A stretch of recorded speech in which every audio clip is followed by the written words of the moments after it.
Assalamualaikum warahmatullahi wabarakatuh. Makhluk gaib seringkali menjadi topik yang menarik sekaligus menakutkan bagi banyak orang.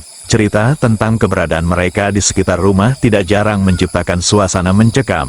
Di berbagai budaya, makhluk gaib memiliki banyak nama dan wujud yang beragam. Berikut ini adalah uraian panjang tentang beberapa makhluk gaib yang diyakini menghuni sekitar rumah. Makhluk gaib dalam berbagai budaya. 1. Kuntilanak. Kuntilanak adalah makhluk gaib yang sangat terkenal di Indonesia, terutama di Pulau Jawa.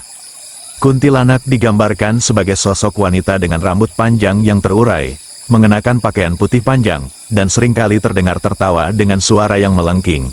Diyakini bahwa kuntilanak adalah arwah perempuan yang meninggal saat hamil atau melahirkan. Kuntilanak sering dikatakan menghuni pohon-pohon besar di dekat rumah, atau bahkan di atap rumah. Kemunculannya seringkali dikaitkan dengan bau harum bunga Kamboja atau melati.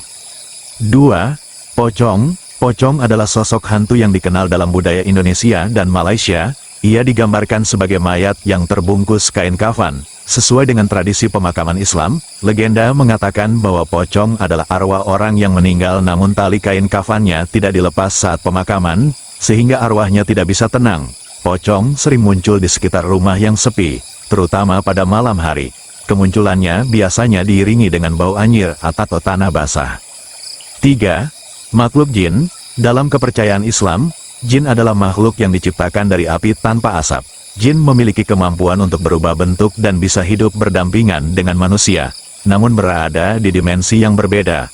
Mereka bisa baik atau jahat, dan kadang-kadang diyakini tinggal di sudut-sudut rumah yang gelap atau tidak terpakai. Jin sering diasosiasikan dengan berbagai kejadian aneh di rumah, seperti barang yang tiba-tiba berpindah tempat atau suara-suara yang tidak jelas asalnya.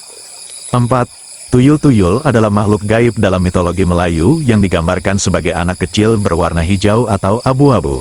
Tuyul biasanya dipelihara oleh seseorang untuk tujuan tertentu, seperti mencuri uang atau barang berharga. Diyakini bahwa tuyul hidup di tempat-tempat tersembunyi di rumah, seperti loteng atau kolong tempat tidur. Kehadirannya sering ditandai dengan kehilangan barang-barang kecil atau jejak kaki anak-anak di tempat yang tidak semestinya. 5. Hantu Wewe Gombel. Wewe Gombel adalah hantu yang terkenal di Jawa. Dia digambarkan sebagai perempuan tua dengan rambut panjang dan payudara yang menggantung. Legenda mengatakan bahwa Wewe Gombel suka menculik anak-anak yang terlantar atau tidak diperhatikan orang tuanya. Wewe Gombel diyakini menghuni tempat-tempat yang sepi dan gelap di sekitar rumah, seperti gudang atau kamar yang jarang dipakai. Fenomena dan tanda kehadiran makhluk gaib. Keberadaan makhluk gaib di sekitar rumah seringkali ditandai dengan berbagai fenomena aneh. Beberapa tanda yang umum dilaporkan antara lain: suara-suara aneh, langkah kaki, suara ketukan, atau suara tangisan yang tidak jelas asalnya. Bau-bauan misterius, bau harum bunga, bau anyir, atau bau tanah basah yang muncul tiba-tiba. Penampakan, melihat sosok bayangan atau bentuk yang samar-samar di dalam rumah. Perubahan suhu, merasakan perubahan suhu yang drastis, seperti tiba-tiba dingin di satu area rumah. Gangguan tidur, mengalami mimpi buruk, sleep paralysis, atau merasa ada yang mengawasi saat tidur. Cara menghadapi dan menjaga rumah dari makhluk gaib.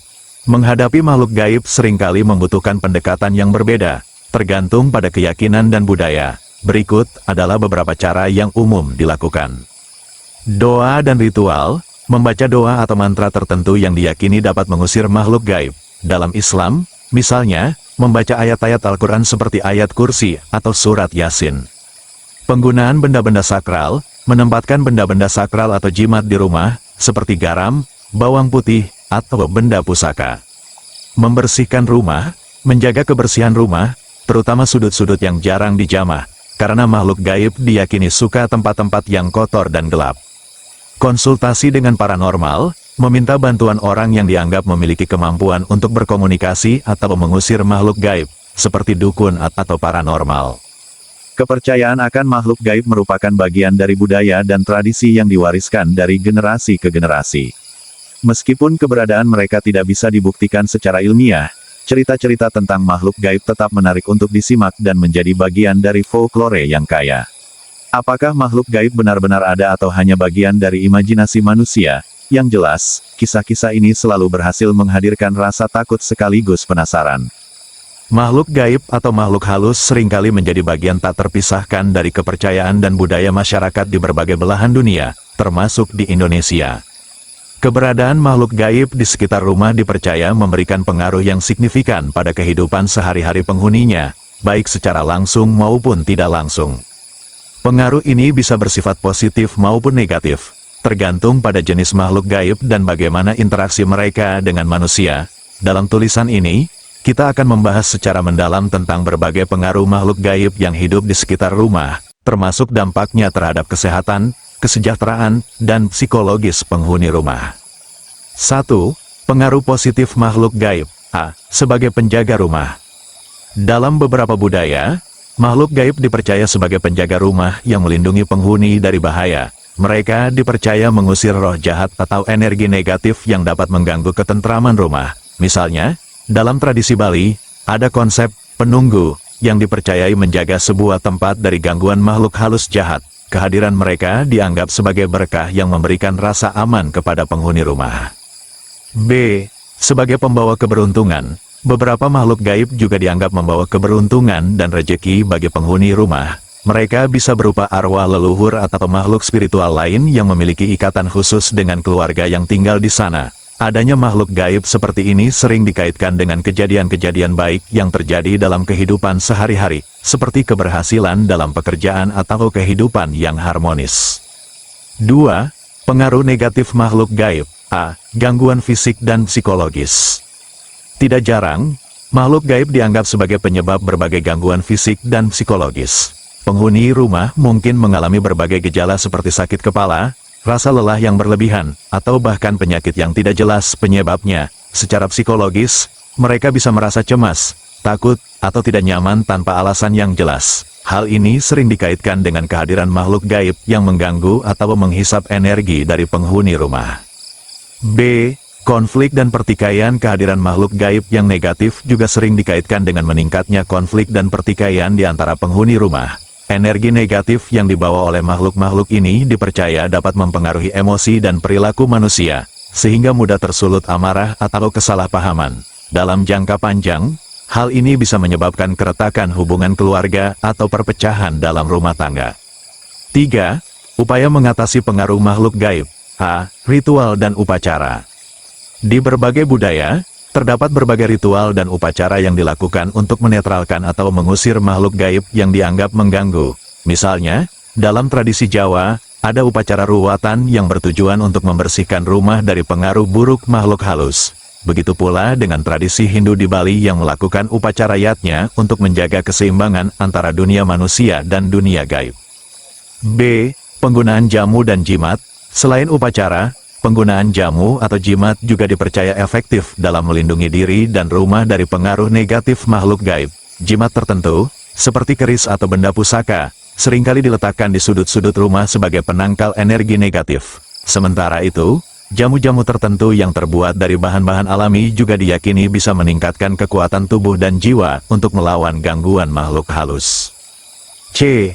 Konsultasi dengan paranormal. Di beberapa kasus, penghuni rumah mungkin merasa perlu untuk berkonsultasi dengan paranormal atau dukun yang memiliki kemampuan khusus untuk berinteraksi dengan makhluk gaib. Paranormal biasanya akan melakukan pemeriksaan dan memberikan solusi yang dianggap paling tepat untuk menangani masalah yang dihadapi. Solusi ini bisa berupa saran untuk melakukan ritual tertentu, penggunaan benda-benda sakral, atau bahkan perubahan tata letak rumah untuk mengurangi pengaruh negatif. 4. Makhluk gaib dalam perspektif modern. A. Psikologi dan sains. Dalam perspektif modern, banyak pengaruh yang dianggap berasal dari makhluk gaib sebenarnya bisa dijelaskan melalui psikologi dan sains. Misalnya, gangguan tidur atau perasaan tidak nyaman di rumah mungkin disebabkan oleh faktor lingkungan seperti ventilasi yang buruk, kebisingan, atau bahkan sugesti psikologis. Ilmu psikologi menjelaskan bahwa keyakinan terhadap makhluk gaib bisa mempengaruhi pikiran dan perasaan seseorang, sehingga mereka merasakan dampak nyata dari sesuatu yang sebenarnya tidak ada secara fisik. B. Seni dan budaya populer. Makhluk gaib juga memiliki pengaruh besar dalam seni dan budaya populer. Cerita-cerita tentang mereka sering dijadikan tema dalam film, buku, dan pertunjukan seni lainnya. Representasi ini tidak hanya mencerminkan kepercayaan masyarakat tetapi juga berperan dalam membentuk dan mempertahankan keyakinan tersebut. Dalam beberapa kasus, hal ini bisa menciptakan lingkaran budaya di mana kepercayaan terhadap makhluk gaib terus dipertahankan dan diperkuat dari generasi ke generasi. Makhluk gaib yang hidup di sekitar rumah memiliki pengaruh yang beragam terhadap penghuni rumah, baik dari aspek positif maupun negatif. Meskipun kepercayaan ini banyak yang bersifat mistis dan sulit dibuktikan secara ilmiah, pengaruhnya terhadap psikologi dan perilaku manusia nyata dan signifikan. Menghadapi pengaruh makhluk gaib memerlukan pendekatan yang bijak, baik dengan menghormati tradisi dan kepercayaan, maupun dengan memahami faktor-faktor ilmiah yang mungkin berperan. Pada akhirnya, keseimbangan antara dunia nyata dan dunia gaib, antara kepercayaan tradisional dan ilmu pengetahuan modern, adalah kunci untuk menciptakan lingkungan hidup yang harmonis dan sehat. Demikianlah, semoga bermanfaat dan terima kasih telah menonton video channel Pitutur Luhur sampai selesai. Semoga Anda semua selalu diberi kesehatan, keselamatan dan kelancaran rejeki. Amin. Jangan lupa like, subscribe, komen dan share agar berkembang bermanfaat. Wallahu a'lam bishawab. Wassalamualaikum warahmatullahi wabarakatuh.